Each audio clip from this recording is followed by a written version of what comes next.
اللهم صل على سيدنا ومولانا محمد وبارك وسلم صلاة وسلام عليك يا رسول الله صلى الله تعالى عليه وسلم. اعوذ بالله من الشيطان الرجيم. بسم الله الرحمن الرحيم. ولوطا اذ قال لقومه اتأتون الفاحشة ما سبقكم بها من احد من العالمين. اور لوط کو بھیجا جب اس نے اپنی قوم سے کہا کیا وہ بے حیائی کرتے ہو جو تم سے پہلے جہان میں کسی نے نہ کی. انکم لتأتون الرجال شہوة من دون النساء بل انتم قوم مسرفون. تم تو مردوں کے پاس شہوت سے جاتے ہو عورتیں چھوڑ کر، بلکہ تم لوگ حد سے گزر گئے. ابھی تک حضرت صالح علیہ السلام اور ان کی قوم کا تذکرہ چل رہا تھا، اور اس آیت کریمہ سے اللہ تبارک و تعالی حضرت لوط علیہ السلام کا اور آپ کی قوم کا تذکرہ فرما رہا ہے. حضرت لوط علیہ السلام، لوط کے معنی آتے ہیں لپٹنے کے، چمٹنے کے. یہ جو لوط ہے لفظ، یہ عربی لفظ نہیں ہے، یہ دوسری زبان کا لفظ ہے. عرب کے علاوہ جو دوسری زبانیں ہیں اس کو عجمی کہتے ہیں. یہ عجمی زبان کا لفظ ہے. اس کے معنی لپٹنے کے. تو یہ نام حضرت کا کیسے پڑا لوط؟ تو کہتے ہیں کہ حضرت لوط علیہ السلام حضرت ابراہیم علیہ السلام کے ساتھ رہتے تھے، آپ کے دامن سے وابستہ رہتے تھے اور آپ کی خدمت میں رہتے تھے، آپ سے ہمیشہ لپٹے رہتے تھے.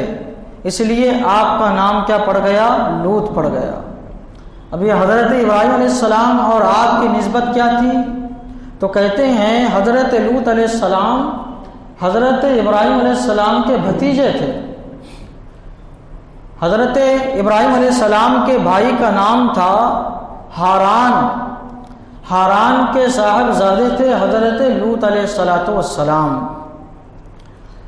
حضرت لوط علیہ السلام کے بارے میں ایک تو قول یہ ہے کہ آپ کے یہ حضرت ابراہیم علیہ السلام کے بھتیجے تھے.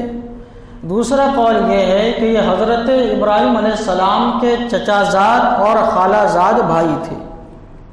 اور حضرت سارہ جو حضرت ابراہیم علیہ السلام کی زوجہ محترمہ ہے، یہ ان کی بہن لگتی تھی، اور حضرت ابراہیم علیہ السلام ان کے بھائی لگتے تھے.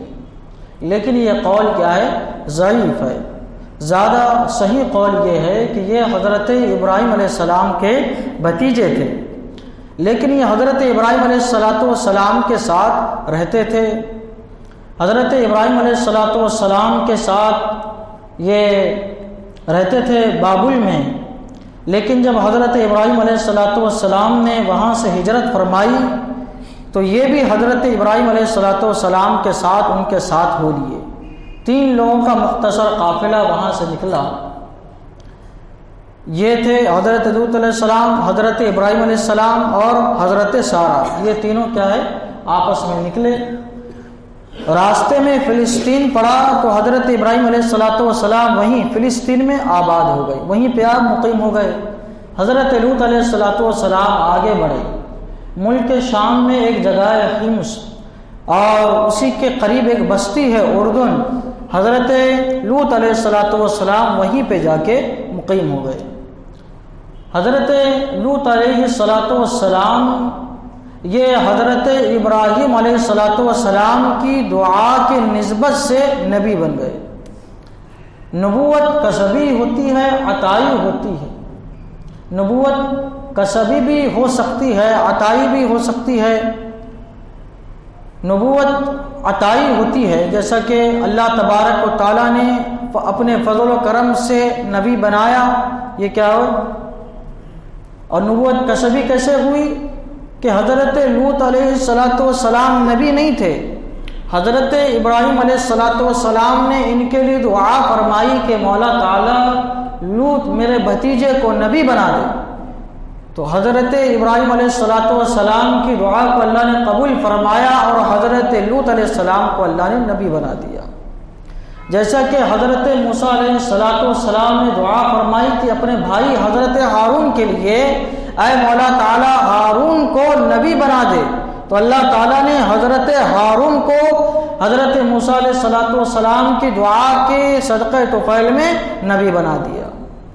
اب ایک نبی جو ہے حضور صلی اللہ تعالی علیہ وسلم کے اوپر نبوت ختم ہو گئی، اب کوئی نبی آنے والا نہیں ہے، اور حضور صلی اللہ تعالی علیہ وسلم کی امتیازی شان تھی کہ آپ پہ نبوت تو ختم ہوئی لیکن آپ کے زمانے میں کوئی نبی بھی نہیں تھا، آپ تنے تنہا اس روئے زمین پر نبی تھے اور سارے عالم کے لیے آپ اکیلے نبی بنا کر بھیجے گئے تھے۔ لیکن آپ سے پہلے جو انبیاء کرام آتے تھے تو ان کے زمانے میں ایک سے زیادہ نبی پائے جاتے تھے، اب بستیاں الگ الگ رہتی تھی، کوئی کسی بستی کے لیے کوئی کسی بستی کے لیے نبی بن کر آتا تھا، لیکن کبھی کبھی ایسا بھی ہوتا تھا کہ ایک بستی میں کئی سارے نبی بھی ہوا کرتے تھے، جیسا کہ حضرت موسیٰ اور حضرت ہارون یہ دونوں ساتھ میں رہتے تھے، ایک ہی بستی کے لیے دونوں کیا ہے نبی بنا کے بھیجے گئے تھے، لیکن اس میں یہ امتیاز ہوتا تھا کہ ان میں کوئی نہ کوئی سردار ہوتا تھا، اس کے ماتحت دوسرے انبیاء جو ہے وہ کام کرتے تھے۔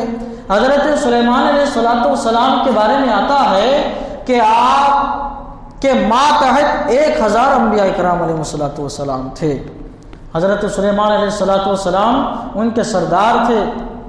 تو حضرت لوط علیہ السلام کے لیے دعا فرمائی حضرت ابراہیم نے، اللہ نے آپ کو نبی بنایا اور آپ جو ہے 4 بستیوں کے لیے نبی بنا کے بھیجے گئے۔ 4 بستیاں وہ کیا تھی؟ 4 بستیوں کے لیے نبی بنا کے بھیجے گئے۔ ایک کا نام تھا سمود اور ایک کا نام تھا امور اور ایک کا نام تھا آمور اور ایک کا نام تھا سبویر۔ یہ جو صدوم جو پہلی بستی کا ذکر ہوا، یہ صدوم ان سب میں بڑی بستی تھی، کیپٹل تھا یہ، ان تمام دوسرے جو شہر تھے بستیاں تھیں ان کا یہ سب سے بڑا شہر تھا، اور سب ملا کے نوجوان کی صرف تعداد جو ہے 1 لاکھ کے برابر تھی۔ بوڑھوں کو نکال دیجئے، بچوں کو نکال دیجئے، عورتوں کو نکال دیجئے، صرف نوجوانوں کی تعداد 1 لاکھ کے برابر تھی۔ تو حضرت لوط علیہ السلام یہ صدوم نامی جو بستی تھی وہاں پہ رہتے تھے، دوسری جگہ بھی تبلیغ کا کام آپ کیا کرتے تھے۔ تو اسی کا ذکر کرتے ہوئے اللہ تعالیٰ فرما رہا ہے وَلُوطًا، اور لوط کو بھیجا، اذ قال لقومه اتأتون الفاحشہ، جب اس نے اپنی قوم سے کہا کہ کیا وہ بے حیائی کرتے ہو جو تم سے پہلے جہان میں کسی نے نہ کی۔ یہ کون سی بے حیائی کرتے تھے، کس سے روکتے تھے حضرت لوط علیہ السلام، اس کا ذکر انشاءاللہ کل کے درس میں ہوگا۔ اللہ تعالیٰ کی بارگاہ میں دعا ہے قرآن شریف سیکھنے سمجھنے اور اس کے مطابق اپنی زندگی گزارنے کی توفیق عطا فرمائے۔ اشہد ان لا الہ الا اللہ واشہد ان محمدا عبدہ ورسولہ وصلی اللہ تعالی علی سیدنا محمد وعلی آلہ وصحبہ اجمعین برحمتک یا رحمۃ۔